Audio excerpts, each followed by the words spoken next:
Welcome to Tent Talk, the podcast with Nancy McCready, where we talk about life under the big tent of God's presence and the provoking process of discipleship.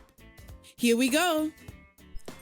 Hey everybody, welcome to Tent Talk. This is Nancy McCready. I'm so glad that we're together today here on this fresh episode. Authority quotient now is shifting, in today's episode at least, to the ambition quotient. I'm reading some today with a few comments. I am reading today from a great old leadership book that I have loved for many years called Spiritual Leadership by Oswald Sanders. And we'll see just how deep in we go with this book as we do some readings together, and I pray that they'll encourage you. Take a listen, share with others.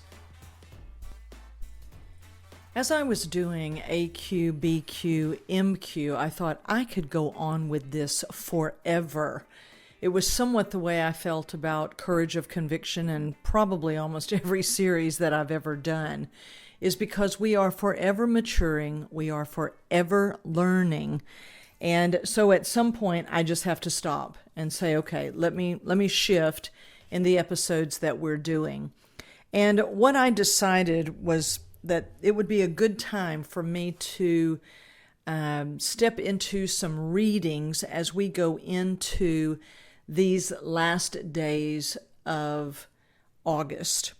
I don't know, again, how long that will go on, but I wanted to draw from, to begin with, a book that has influenced me over the years. It's not something I read all the time, but as I've been thinking about real leadership and the authority quotient and, how bitterness constantly tries to negate and to circumvent and to cut us off from real true authority, which means we'll never become the authority that we're meant to be. Therefore, we don't mature, and therefore the Father cannot enjoy, if you will, his weoses, his maturing sons who are truly being made ready to be able to be sent out in difficulties and in trouble and in chaos and fully represent him without stumbling and faltering and falling. It doesn't mean we're in perfection, but it means that we have come a ways with him and that we are ready to be those who will take responsibility as he has assigned it in our full abiding dependency. This is not a performance, and leadership has gotten to the point today some people don't even want to use that language. There are no leaders because leadership has become so self-indulgent and has gotten so into itself and has become the ones who are being served rather than those who are laying down their lives and serving the purposes of the Father first, and then that's what causes us to be able to serve the lives of others on his behalf as his representative, rather than let me see how many people I can draw unto myself who will help me get what I want. Now I'll feign as though I really want to develop them, but it's only so that they'll be, they'll make more for me. So as a producer of producers, one who is here to see the life of Christ reproduced in others to whatever degree, to whatever measure, for whatever assignments and mighty exploits that the Father may have, written over people, we don't determine those things, my friends. We don't wield prophetic words and draw unto unto ourselves for our purposes. We finally begin to identify with him in what he is doing in people's lives and in nations for this hour of history. I believe we are about to impact at all levels: government, education, politics, science, the arts, media, technology, education. My friends, someone is discipling nations. Is it us? Are we discipling in the way that the Father has given us? Are we a part of maturing ourselves therefore that we might be provokers unto others to get with him, so that they may mature. And so when I talk about leadership, I'm talking about it as God meant it. You know, I've mentioned this before when Abraham was brought into, if you will, the Valley of Kings, and Melchizedek, the king of Salem, king of peace, king of righteousness, it's Jesus himself, and the king of Sodom, who was Satan. And each came knowing, that, great destiny was written upon Abraham. It says Melchizedek came and offered him bread and wine, which means that the Christ himself said, look, my blood, my body. You want to talk about a servant. He's called my servant in, I think it's Isaiah 42. God is the greatest servant of all, my friends. I can't even go there just yet, okay? Right, but this is how Melchizedek's like, come unto me. Here's my body and my blood. This will be the covenant. Here's what Satan came and said, basically, is look, Abraham, you keep all the stuff. Just give me the people. And this is the temptation to leaders today. They've taken all the stuff. And the people are left like open prey to the enemy. And whether you call it fivefold ministry, whatever it is, and that, my friends, if we're going to be those who are lead sons, who is leading us? What do we think all of that is about? What do we think that means? And I want to read some things from those things that have encouraged me, provoked me to come out of self-indulgent ministry. The number 4 assignment directive of NMM, of Nancy McCready Ministries, is to transcend personality and charm and narcissism so that spirit-led, spirit-empowered, spirit-intoxicated sons can be raised up who refuse self-indulgence as their reward for service. That we are those kind of leaders as Paul was in Acts 12, I believe, where they started calling him a messenger god, Hermes and Zeus. They wanted to throw a big parade for him and make a big deal out of him. And he said, stop it. Stop the parade. We are just men like you who are here to lead people to God. My friends, the authorities that we come under, that we might mature, the way we view authority, all of that we've been talking about, we need, right? We need true sons today. And only the cross can produce that inwardly. Only the Father can raise sons who don't have to be bribed and pampered and spoiled. And I want to read some things to you. Now, remember, these things weren't written, as the latest fad, right? This what I'm about to read, a little bit of it, Spiritual Leadership from J. Oswald Sanders, was... sometimes it's good to read the old stuff, and it says, this book has grown out of 2 series of messages delivered to the leaders of the Overseas Missionary Fellowship at conferences in Singapore in 1964 and 1966.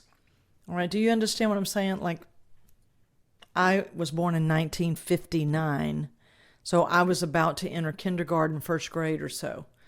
And so I'm reading things today that were written a long time ago. But these aspects of leadership in the realms of the natural, the spiritual, right? These guys had learned something. They had come a ways with God.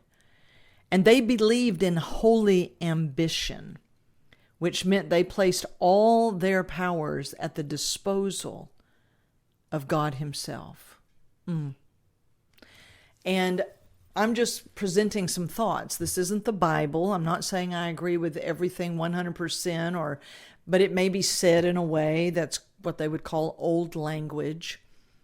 But I just want to read a few things to you and then provoke you. So this might stay within the series of, authority quotient, because we need to be, we need to be of the caliber and the depth of what the Father produces. So chapter 1, spiritual leadership, an honorable ambition. And he has two scriptures that he quotes as he opens the chapter.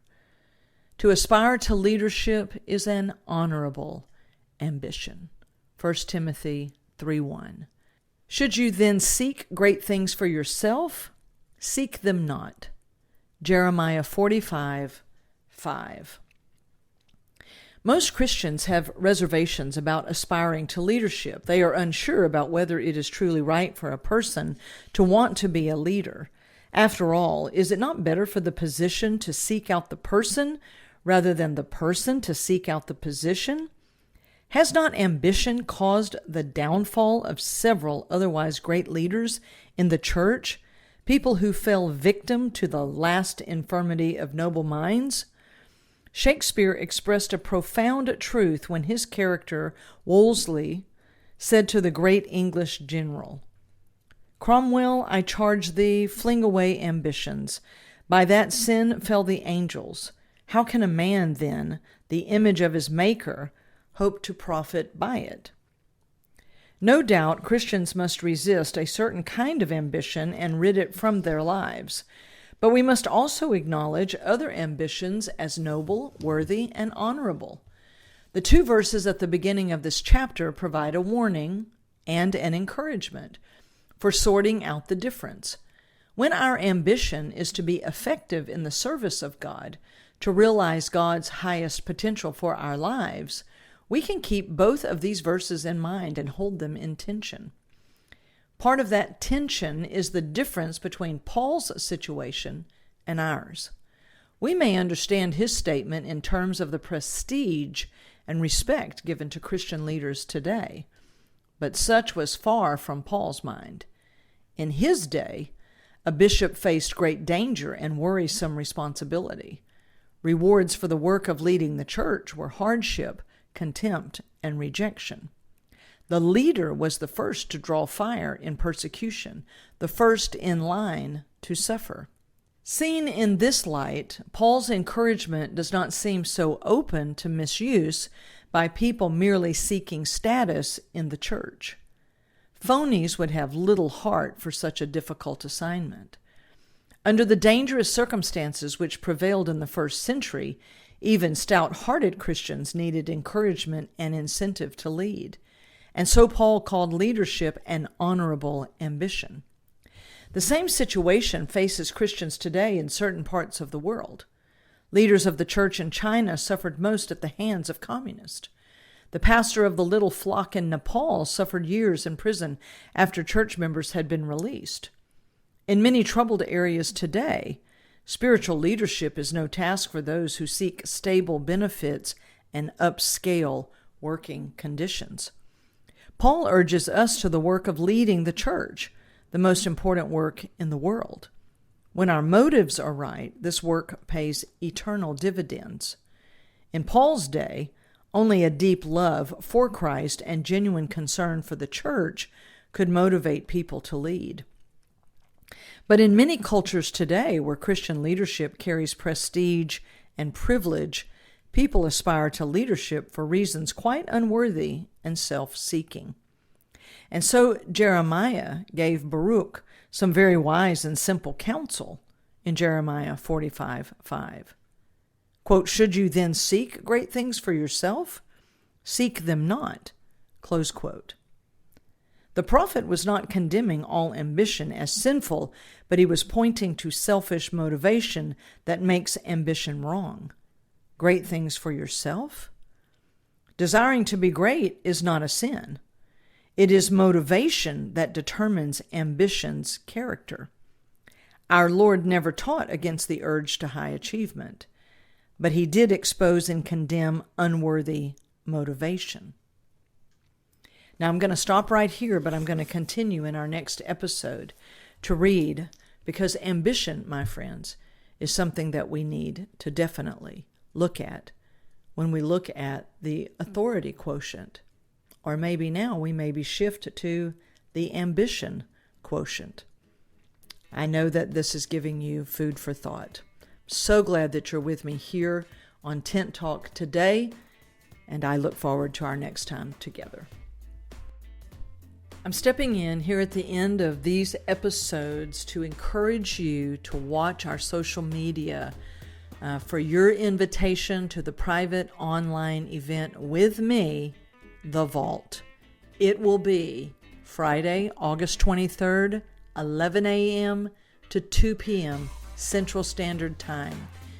This will prove to be a stepping stone time where you can take your next steps to development, to preparation, to awareness, to discernment.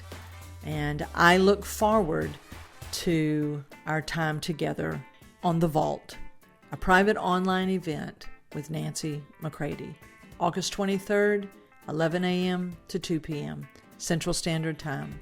Watch our social media, watch our email subscriptions, and you will receive information. Get your tickets and be there with me. Thanks so much.